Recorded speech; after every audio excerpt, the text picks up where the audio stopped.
భీమ్స్ గారు, ఇప్పుడు అంటే కమర్షియల్ సినిమాలకి సంగీతం ఇవ్వడం వేరు. దీనికి కూడా మనం పాత తెలుగు సస్పెన్స్ సినిమాలు చూస్తే మ్యూజిక్ లౌడ్‌గా ఉంటుంది. ఈ మధ్య ఒక మలయాళం సినిమా చూసా. సైలెన్స్‌తో కూడా భయపెట్టొచ్చు. అంటే చిన్న మ్యూజిక్ చిన్నగా ఇస్తూ మ్యూజిక్‌తో భయపెట్టొచ్చు. అంటే మీ మ్యూజిక్ దీనికి అంటే ఎలా ఉండబోతోంది? మీరు దానికంటే ప్రత్యేక శ్రద్ధ ఏం తీసుకున్నారు? ఇది ఫస్ట్ టైమ్ కదా మీరు ఈ జానర్ చేయడం. యాహ్! అంటే నాకు బై నేచర్ గ్రేస్ ఏందంటే అండి, ఒక 'ధమాకా' కావచ్చు, దాని తర్వాత 'బలగం' కావచ్చు, ఒక 'మ్యాడ్' కావచ్చు, ఒక యూత్‌ఫుల్ సినిమా కావచ్చు, ఒక గ్రామీణ నేపథ్యం కావచ్చు, ఒక కమర్షియల్ సినిమా కావచ్చు, అంటే ఒక 'రజాకార్' లాంటి సినిమా కావచ్చు. So, maximum by nature grace one by one అన్ని జానర్స్ అంటే డిఫరెంట్ జానర్స్ ఉన్న ఫిల్మ్స్ వచ్చాయి.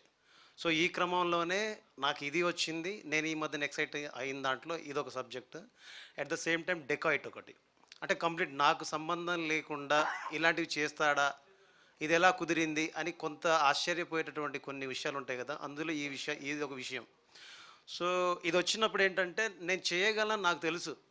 సో, నేను కలవాలన్నా, అది నాకు కలవాలన్నా ఒక రాసి ఉండాలి కదా! సో, అలాగా కొన్ని సంవత్సరాల తర్వాత ఇది మన దగ్గరకొచ్చినప్పుడు ఇంకొన్ని సంవత్సరాలు గుర్తుండిపోయేలా దీనికి మనం పని చేద్దాం. సో, ఇక్కడేంటంటే మనం చెప్పే మాటలు వేరు, మన యొక్క పని వేరు. సో, చేయబోయే శబ్దం ఎలా ఉండబోతుంది? అది ఎలా గుర్తుండబోతుంది? రేపటి రోజున మనం అవతల వాళ్ళని ఎలా ఆకర్షించగలం?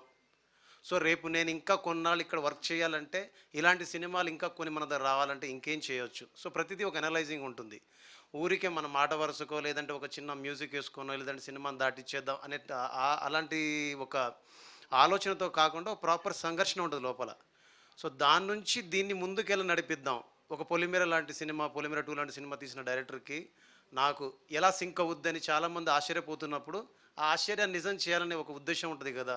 ఆ నమ్మకాన్ని నిజం చేయాలని ఉంటది గదా! సో, దాన్ని ఎలా ముందుకు తీసుకెళ్లాలని ఆలోచించినప్పుడు, బాగా చేయాలి, కొత్తగా చేయాలి.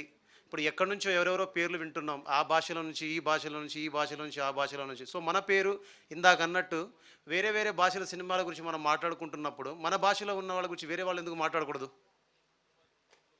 సో, అది నాకు కూడా ఉంటుంది. మీకు ఒక చిన్న విషయం చెప్తా. పెద్ద సమాధానం అయిపోయిందేమో నాకు తెలిసి.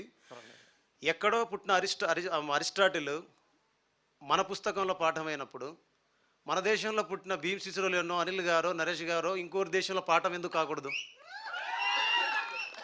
సో, నా మాట పెద్దగుండొచ్చు, జవాబు పెద్దగుండొచ్చు. రేపు సౌండ్ నేనంత చేస్తానో లేదో నాకు గ్యారంటీ కూడా నా వైపు నాకు నమ్మకం ఉన్నా జనం అంత తీర్పునివ్వకపోవచ్చు. బట్ నేను మాటకు కట్టుబడి ఉంటా.